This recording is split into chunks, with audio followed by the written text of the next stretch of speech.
ஓர் அசலானது 4 ஆண்டுகளில் 2 மடங்காகிறது எனில் வட்டி வீதம் என்ன? வட்டி வீதம் கண்டுபிடிக்க சொல்லியிருக்காங்க. இப்போ இந்த கணக்கில் பாருங்க, அசல் கொடுக்கல. இந்த மாதிரி கணக்கில் அசல் கொடுக்கல அப்படின்னா அசலுக்கு வந்து 100 அப்படின்னு நம்ம எடுத்துக்கலாம். அசல் வந்து 100 ரூபா அப்படின்னு எடுத்துக்கலாம். இல்லைன்னா அந்த அசலுக்கு என்ன பேர் கொடுப்போம்? பின்னு பேர் கொடுப்போம். அதையே நம்ம எடுத்துக்கலாம். சரிங்களா? நான் இருந்தாலும் அசலுக்கு வந்து 100 ரூபா அப்படின்னு பேர் எடுத்துக்கிறேன். சரிங்களா? இந்த கணக்கு நம்ம 2 மெத்தட்ல செஞ்சு பார்ப்போம். சரிங்களா? அசல் வந்து 100 ரூபா அப்படின்னு வச்சுக்கிறேன். அந்த அசல் என்ன ஆகுது? 4 ஆண்டுகள 2 மடங்கு ஆகுது. அதாவது மொத்த தொகையா மாறுது. அது எவ்வளவுனா 2 மடங்கு ஆகுது. 2 மடங்குனா அசல்ல வந்து 2ஆல பிரிக்கணும். 2ஆல பெருக்கணும் அப்படின்னா 200 ரூபாய். அதான் வந்து மொத்த தொகை ஏ. சரிங்களா? நமக்கு இப்போ என்ன பண்ண போறோம் அப்படின்னா தனி வட்டிக்கான ஃபார்முலா எழுதி அதுல இருந்து அந்த ஃபார்முலா மாத்தி வட்டி வீதம் கண்டுபிடிக்க போறோம். சரிங்களா? அதுக்கு முன்னாடி நம்மளுக்கு இப்போ பாருங்க, தனி வட்டிக்கு ஃபார்முலா PNR/100. சரிங்களா? இப்போ நம்ம என்ன கண்டுபிடிக்க சொல்றாங்க? வட்டி வீதம் R தான் கண்டுபிடிக்க சொல்றாங்க. அப்ப என்ன சொல்லியிருக்கேன்? இந்த 100 வந்து ஐயோட பிரிக்கிறோம். 100i ஈக்குவல் டு இங்க R இருக்கும். இந்த R ஓட பெருக்கிட்டு இருக்க PN இந்த சைடு பகுதியில் வரும். சரிங்களா? இப்போ R கண்டுபிடிக்கணும். நமக்கு என்ன தேவை? 100 விட்டுருங்க. அசல் வேணும். அசல் P 100 ரூபாய். காலம் வேணும் 4. I தான் வேணும். I இல்லை. அப்ப என்ன பண்ணும்? மொத்த தொகையிலிருந்து அசலை கழிச்சிட்டோம்னா அதான் நம்மளுக்கு வந்து I ஈக்குவல் டு மொத்த தொகையிலிருந்து P கழிச்சிட்டோம் அப்படின்னா நமக்கு I கிடைச்சிடும். அப்போ மொத்த தொகை வந்து 200 ரூபாய். அசல் வந்து 100 ரூபாய். கழிச்சிட்டோம் அப்படின்னா என்ன கிடைக்கும்?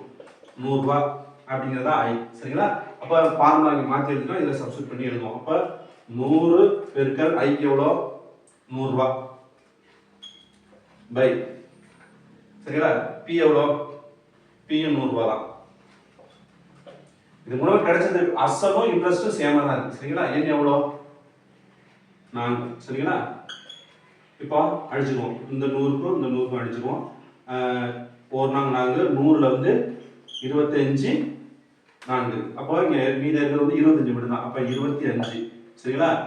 இங்க தான் 25. இங்க இருந்து 6. இங்க இருக்குது 6, இங்க 25. அப்ப ஈக்குவல் டு 6. இது அப்படி வந்து 25%.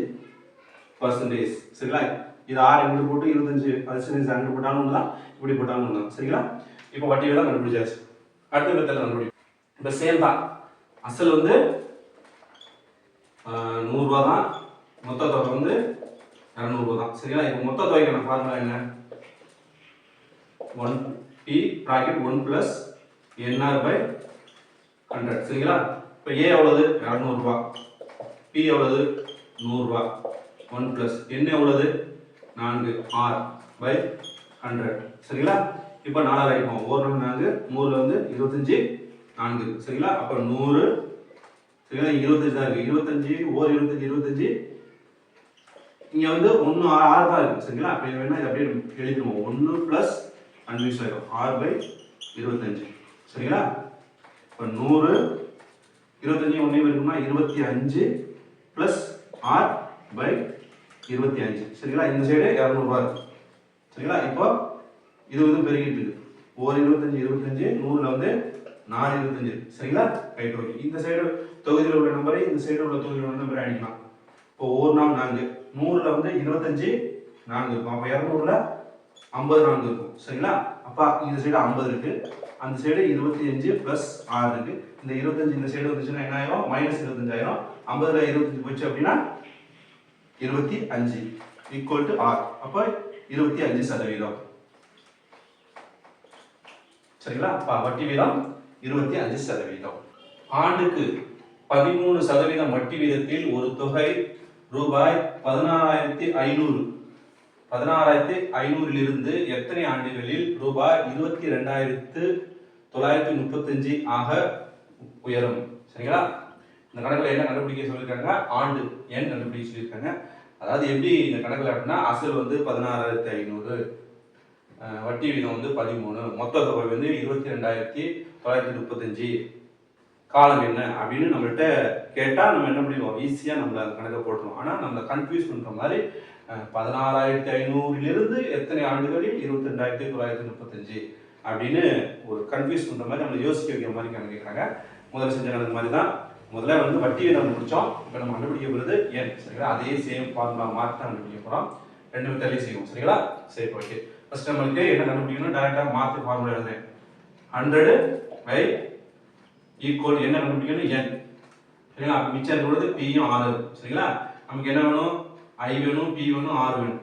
p என்னது 16500, r எவ்வளவு 13%, i தான் தெரியாது. அப்ப மொத்த தொகை 22935 16500 கழிச்சிட்டோம்னா வந்துரும். அப்ப 22935 16500 சரிங்களா. அப்ப 5 3 9 5 போச்சுனா 4, இங்க 12ல 6 போச்சுனா 6, 1ல 1 போச்சுனா 0. அப்ப i வந்து 6435. அப்ப டைரக்டா எழுதுமா, 100 இந்த சைடு மாத்தி எழுதிக்கிறேன். n equal to இதை எழுதிட்டு எழுதுறேன். 100 பெருக்கல் i வந்து 6435 சரிங்களா பை p எவ்வளோ 16500, r எவ்வளோ 13% சரிங்களா. Right okay. இப்போ சிம்பிளிஃபை பண்ணுவோம். 2 0க்கு 2 0 அடிச்சிடுவோம். அடுத்து இங்கே 5 அடிச்சு பார்ப்போம். 16 வந்து 3 5 15, மறுபடியும் 1 5 3 சேர்த்தோம்னா 15000. அப்போ 3 5 15 சரிங்களா. அப்போ 1 5 5, 1 முன்னாடி சேர்த்தோம்னா 14, 2 5 10, மிச்சம் 4, 3 முன்னாடி சேர்த்தோம்னா 43, 8 5 40, மீதம் 3, 5 முன்னாடி சேர்த்தோம்னா 35, 7 5 35 சரிங்களா. Right okay. அடுத்து 3 ஆல் அடிச்சு பார்ப்போம். அடிக்கிறோம் பார்ப்போம். 1 3 3, 1 3 3, 4 3 12, 8ல வந்து 3 6, மிச்சம் 2 இருக்கும். 7 முன்னாடி சேர்த்தோம்னா 27000, 93 27 சரிங்களா. கொஞ்சம் எழுதிக்கும், கன்ஃபியூஸ் ஆயிடும். மேலே இருக்கிறது வந்து 429 மட்டும்தான் சரிங்களா. இதெல்லாம் அடிச்சிட்டோம் சரிங்களா. இதை அடிச்சிட்டோம், இதை அடிச்சிட்டோம் சரிங்களா. அடுத்து கீழே இருக்குது 11 பெருக்கல் 13 தான் சரிங்களா. இந்த 429 13 கண்டிப்பா டிவைட் பண்ணோம். டிவைட் பண்ணி பார்ப்போம். 429 13, 4 13 போனோம்னு சொன்னா 4 10 40, 4 12 52000. அப்போ 3 13 எடுத்துக்குவோம். 3 13 39 சரிங்களா. கடை ஒன்றா 12, 12ல 9 போச்சுன்னா 3, இங்கே கடை கொடுத்ததுனால 3 தான் இருக்கும். 3 3 போச்சுன்னா 0, 9 இருக்கலாம் அப்படின்னா 39, மறுபடியும் 3 13 39000, இப்போ மிச்சம் 0 சரிங்களா. அப்போ 429 13 டிவைட் பண்ணால் என்ன கிடைக்குது, 33 கிடைக்குது. 429 13 டிவைட் பண்ணால் நமக்கு என்ன கிடைக்குது, 33 கிடைக்கும். அப்போ 1 11 11, 3 11 33, அப்போ கிடைச்சிருக்கிறது 3. அப்போ n ஈக்குவல் டு ஆண்டு வந்து n equal to 3 சரிங்களா. இப்போ அடுத்த மெத்தட் செஞ்சு பார்ப்போம். அதாவது மொத்த தொகையை வச்சு நம்ம செஞ்சு பார்ப்போம். a equal to p bracket 1 plus nr by 100 சரிங்களா. a எவ்வளவு கொடுத்துருக்காங்க, மொத்த தொகை 22935, p அசல் 16500, 1 plus n தான் நம்ம வந்து கண்டுபிடிக்கணும். அப்போ r வந்து 13, n வந்து n அப்படின்னு வச்சுக்கணும். 13n by 100 சரிங்களா. 16500, இந்த 100 வந்து குறுக்கு பெருக்கத்தில் பயன்படுத்த பெருக்கணும். 1 100 பெருக்கினா 100, 100 வந்து 13 என்னோட கூட்டிக்கணும் பிளஸ் 13n by 100 சரிங்களா. இந்த அமௌண்ட்டும் இந்த அமௌண்ட் பெருக்கிட்டதுனால இதையும் நம்ம அடிச்சிடலாம். இங்க வந்து 22935 சரிங்களா. அடுத்து வந்து நம்ம 5 அடிச்சு பார்ப்போம். 3 5 15 16ல மிச்சம் 1 இருக்கும். 5க்கு முன்னாடி சேர்த்தோம்னா 15, அப்போ 3 5 15, இங்கே 5 அடிக்கணும். 4 5 20, 22, 4 5 20, மிச்சம் 2 இருக்கும்.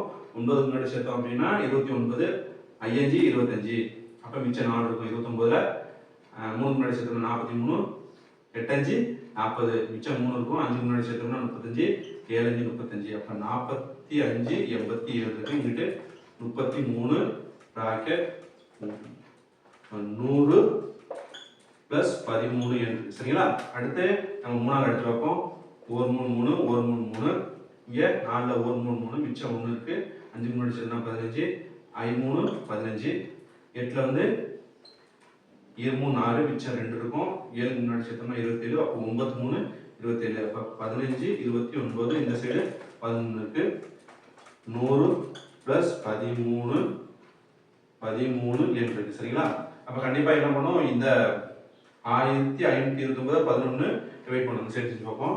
15 29 11, 15ல ஒரு 11 இருக்கு சரிங்களா. 5ல 1 போச்சுன்னா 4, அடுத்து 2 இறக்கிவோம். 4 11 சொன்னோம்னா 44 பேரும். அப்போ 3 11 வச்சுக்குவோம். 3 11 33 சரிங்களா.